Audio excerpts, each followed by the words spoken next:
Hey guys, I hope you're all having a wonderful day or night, wherever you are in the world. As a candle lover, I have a lot of candles laying around my house, and when I burn through a lot of them at a time, I end up with a lot of candles that have about this much wax left over, and at that point I can no longer burn them. The wick just won't burn anymore. So at that point, I wonder if I should throw it out or if I should find a way to reuse the jar. Most of the time I burn candles from Bath & Body Works or Yankee candle. And since these are very good quality candles, they can be a little bit pricey. Again, I do use coupons and take advantage of the sales, but still, I like to get my money's worth out of all of my candles. So what I like to do is I like to find a way to reuse those jars. So that's what this video is about. It's about how to reuse your candle jars so that you don't throw them away or waste them. I discovered and tested out a few different techniques to get rid of the wax or reuse the wax, and that's what we're going to go through today. So let's do this thing. So first, I kind of want to give you guys an example of a full Bath & Body Works candle. So if you aren't familiar, this is what a full Bath & Body Works candle looks like. I have burned a little bit of this candle. If you were wondering, this is the candle called Brazil. I recently got this one. I think I bought it in my semi-annual sale haul, if you guys want to check out that video. But yeah, this is what a typical Bath & Body Works candle looks like. It has the basic lid, no fancy lid or anything, and it has the tag or like the label on the front of the jar, and this is stuck on with glue, and then you also have the label on the bottom of the jar. So this is what it looks like when it's full. And then I have an example of a candle that is almost done. This candle is Rainforest Gardenia. I showed this candle in my very first Bath & Body Works video. It was 5 spring and summer candles you have to try or something like that. I will link it down below if you guys want to check that one out as well.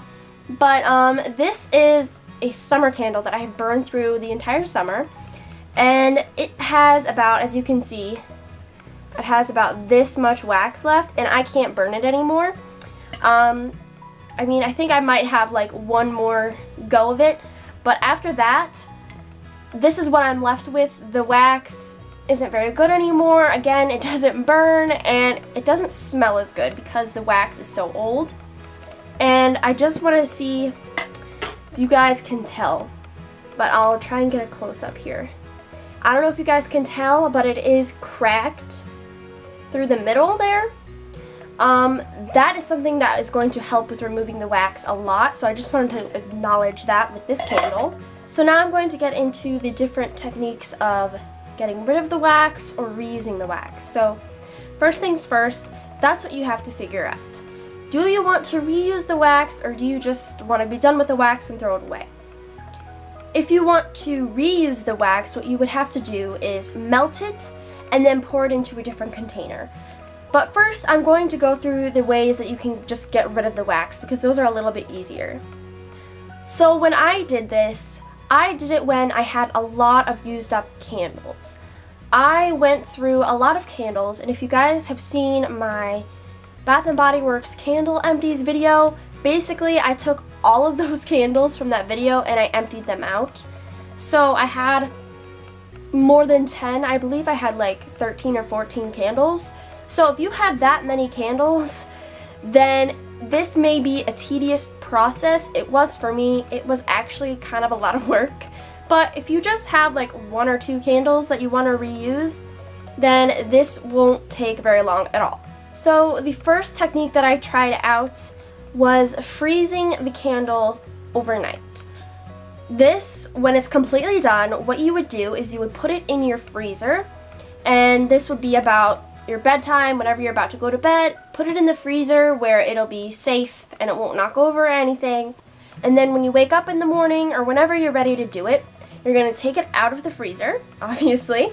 And then the next thing you're going to do is get a butter knife. So you don't want to use something too sharp because you don't want to hurt yourself or anything. And the freezing of the wax is basically just going to help it kind of all stick together and disadhere, I don't know what the word would be, but basically it's going to help it to unstick from the jar. So it's going to be a lot easier to get it out. So after it's frozen, you will take the butter knife and you will basically do what already looks like is happening inside the candle. What you're going to want to do is you're going to take the butter knife and basically cut a line down through the middle of the wax. And this is probably going to go through like a couple of the wicks. And then you're also going to want to cut like another line the other direction diagonally. And then when you're done cutting those lines, you're going to want to scoop around the wax. And this is going to help loosen it up and get it out of the jar. And you're just going to throw all of that out. You're going to scoop it out into the trash. That's if you don't want to reuse the wax. The next way you can do this is what I found was a little bit trickier to do. What you would do is you would take your jar and you place it upside down under a faucet of hot running water. So basically, say you have like your bathroom sink, and you would stick this into the sink so that the faucet was pouring directly onto the bottom of the jar. This is going to loosen up the wax a lot.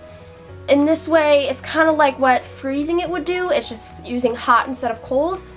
It's going to melt like the tiniest bit of wax around the edges so that it unadheres from the jar. It'll probably be a little bit loosened up. And if you take a butter knife again and you scoop it out, it's going to pop right out. The way that I did it is basically the same thing, but because I had so many candles, I put them all in my kitchen sink, which is a lot bigger than my bathroom sink. And what I did was I took off all the lids of the candles and I set them down into my sink like this, so they were upright.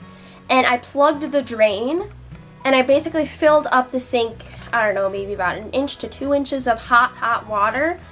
And I just kind of let them all sit in the sink like that, sit in that really hot water.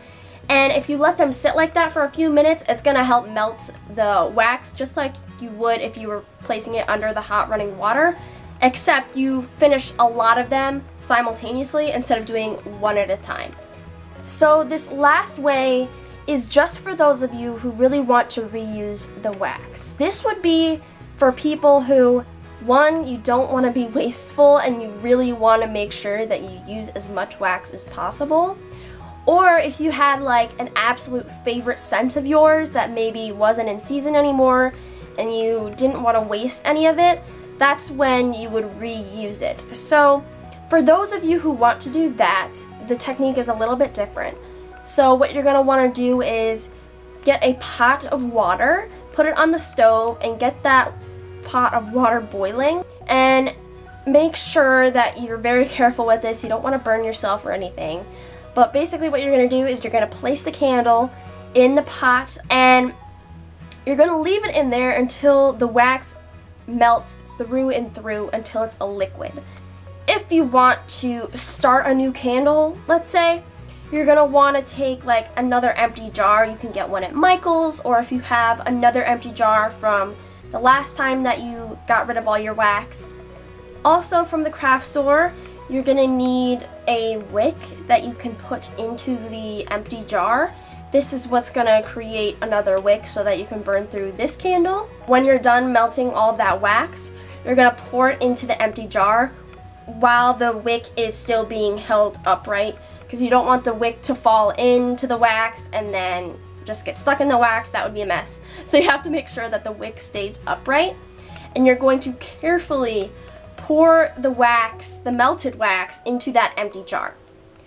And then if you want to make like a layer candle, what you would do is you would wait for that first layer of wax to completely harden and dry, and then you're going to repeat the process with another candle. So once you're done melting your wax or scooping your wax out, what you are left with is a jar with a bunch of sticky labels on it. This is the part of the process that is a pain.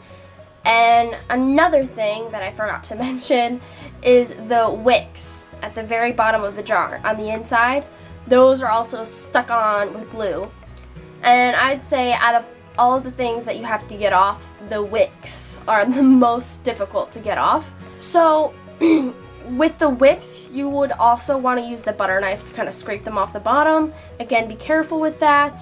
But yeah, you're just gonna want to basically soak these in hot soapy water and take off the front label and the bottom label. And then once all of those things are off, you're gonna scrub them with a washcloth or whatever you want to use that's gentle, and you're gonna scrub off all the gunk, any of the like residual wax. You want to get that off.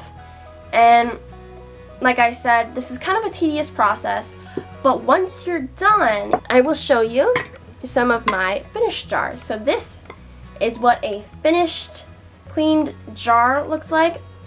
This one in particular still has some gunk left on it because it was just being a real pain. And I could use these for like cooking supplies like sugar, flour, things like that. Or I could use it for office supplies. I could use it for decor for the fall time. Here is a small one that I finished. These are super cute. I have a couple of these on my desk right now, and I filled one of them with paper clips, and I filled another one of them with thumbtacks. So these are really cute for office supplies. And then I also wanted to show you this one. This one is one of my fall candles from the past. And I knew that when I got this candle, I really wanted to keep the jar once I was finished with the candle. And I really just love the design of this. It's got like a really cute lid, and it's got the ombre glass jar. And I think this would just be really cute for fall decor this year, so I'm excited to use it for that. Let me know in a comment below if any of you guys try this out, and also let me know what you used your jars for once you were done. Like this video if you enjoyed it or found it helpful, and make sure to subscribe to my channel to be notified every time I upload a new video. I put up new ones every Monday, Tuesday, and Thursday, so be on the lookout for those. And until my next video, I will see you guys soon. Bye guys.